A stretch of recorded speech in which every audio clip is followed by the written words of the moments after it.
Hey nerds, what's up? Today's video is going to be my February wrap-up, so let's just get right on into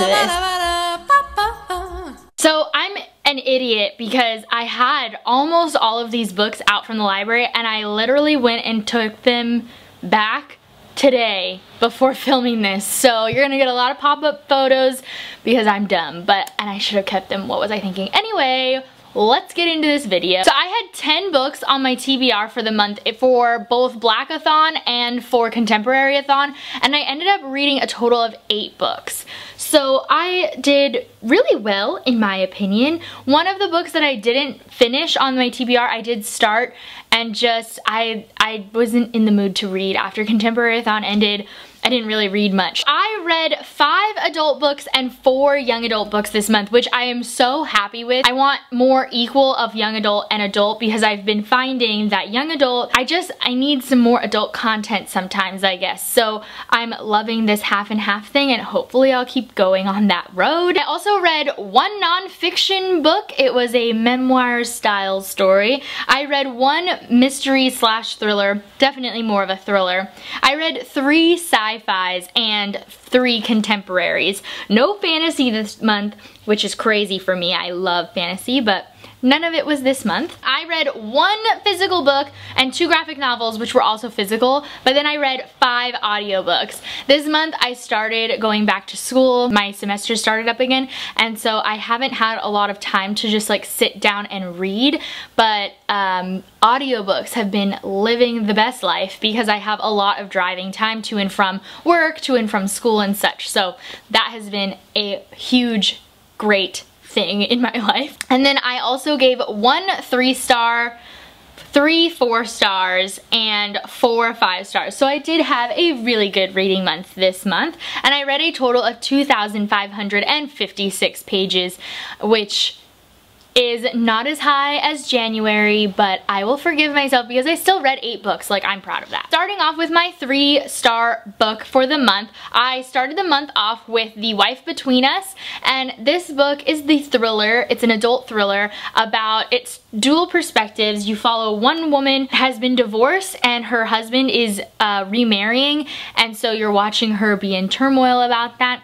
And then you're also following the perspective of a woman who is recently engaged to a man, and you don't really know like how these 2 women are connected and stuff. There's a few different twists in this, and the first twist I was all about. At that twist, when we realized the thing, that was like a 5-star moment for me. It was wonderful, it was beautiful. However, and I did talk a lot about a lot of these books in my Contemporaryathon vlogs, so I'll have those linked in the corners above if you want more and more information. But this one, there's a trigger warning for spousal abuse in this story, and there are some conversations that happen at the end of this book, or towards the end of this book, that kind of excuse the behavior, which I am 100% not about. No.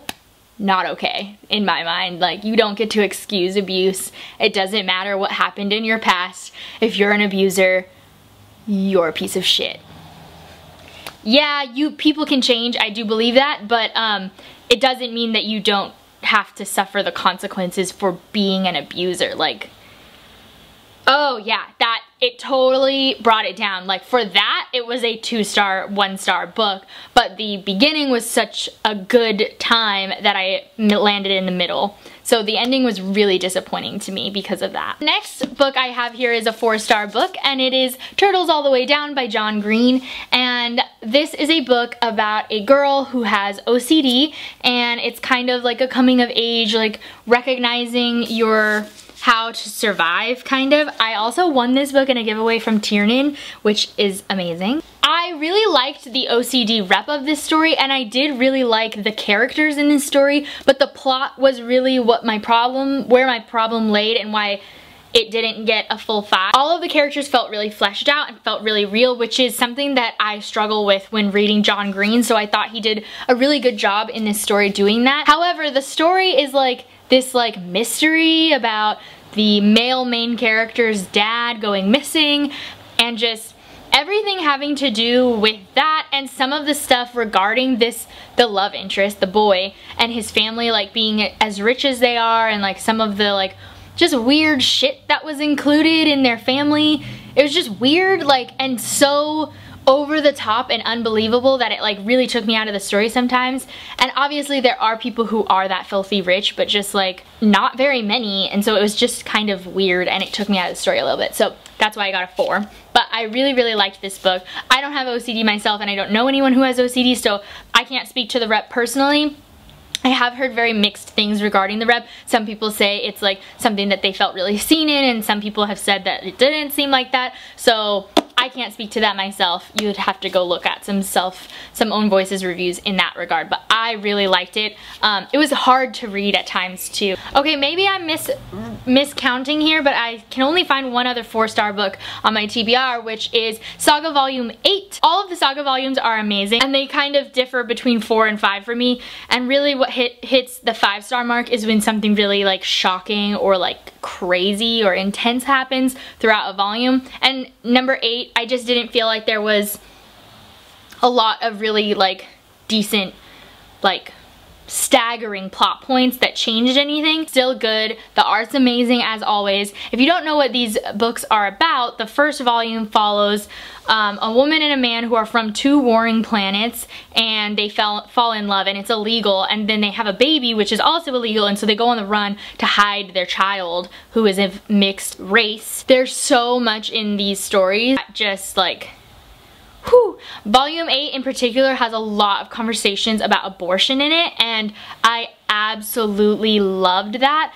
It also talks about miscarrying, and so like if you have any sort of triggers for pregnancy, abortion, miscarrying, anything like that, then like maybe stay away from this novel, because this volume is all about that. But I thought it was so well done. There are some great conversations that happened in this one. Moving on to my 5-star books, the next one I want to talk about is Saga Volume 9. Saga Volume 9, not 5.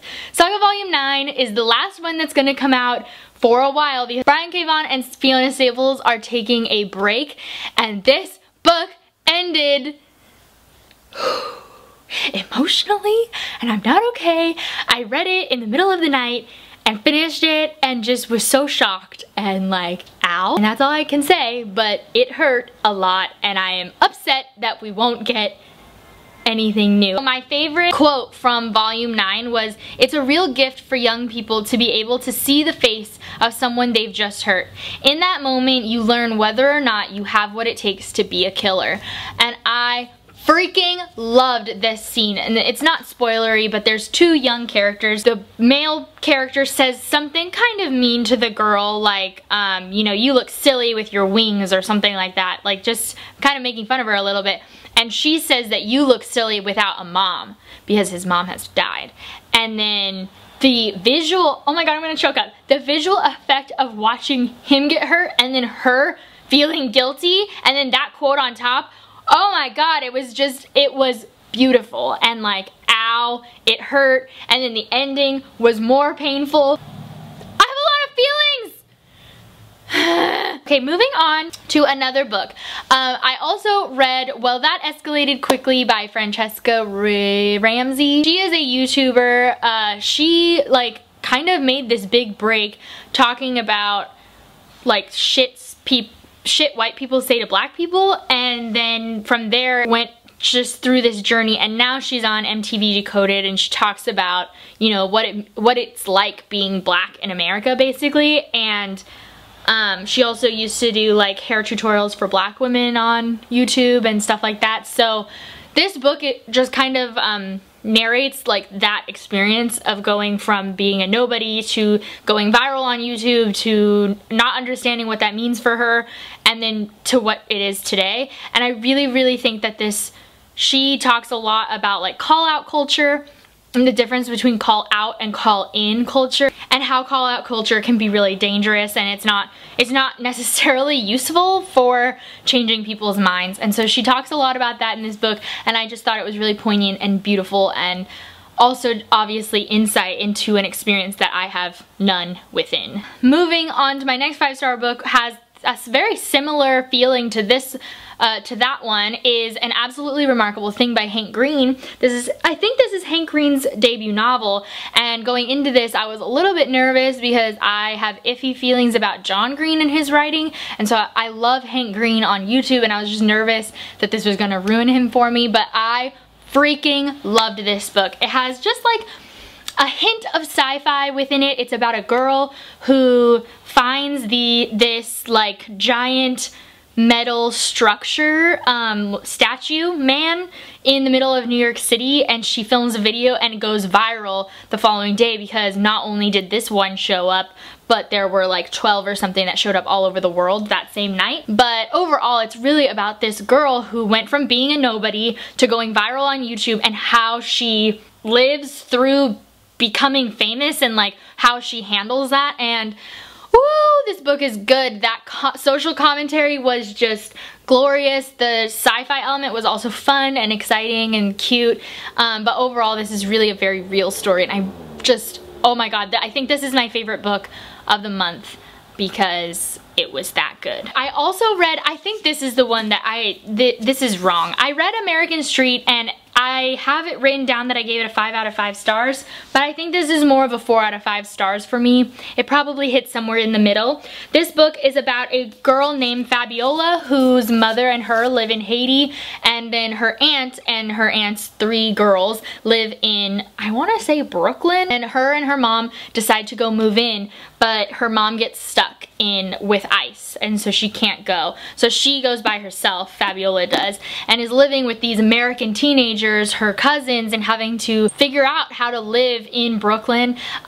They talk a lot about, you know, low income people in this area. A lot of times they end up going into selling drugs and stuff like that.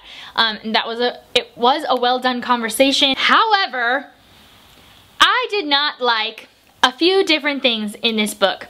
One of which is that there is another spousal abuse couple in this book, and there is a lot of excuses made for the abuse, and I wasn't into it. I also read this right after The Wife Between Us, so I had all of those roaring feelings, and then I was watching it happen again in this one, and like, I'm not over it. You don't get to excuse abuse. There's none of it. Like, it doesn't matter if both of people are abusing each other, you're still both wrong then. That doesn't make a right. And so we had a friend of an abuser saying, well, that's just how they are to each other. No, that's not healthy. You can't just be like, well, it's fine. No, it's not. I didn't like it. I didn't like that part at all. And there's another thing that happens at the very end that felt like it was put in for shock value. The plot point that happens at the very end felt like it needed to have happened, if it was going to happen, earlier in the book, so that we could have some feelings about it. Like, all of the characters needed to react to it.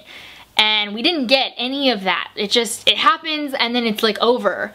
And so you don't get any of the emotional turmoil from our characters that experienced this thing that happened, and that was upsetting, and so I didn't like that either. So I think that this is more of a 4 out of 5 stars for me, and I need to correct what I wrote down there. The next book that I read, which also says 5 stars but really is more of a 4 stars, I don't know what I was thinking when I wrote this, is Little and Lion by Brittni Colbert. We actually did a live show for this on my channel for the Sassy Book Club. I'll link it up above. It had me and Chelsea, my co-host for Sassy Book Club, and then as well as Rhiannon from Crescent Moon Reads and Haley from Haley's Book Nook. This book follows 2 characters, step-siblings. Little is named Suzette, and she is a black girl with a black mom, and Lion is a white boy with a white dad, and their parents have been together a long time even though they're not technically married, and they're also Jewish.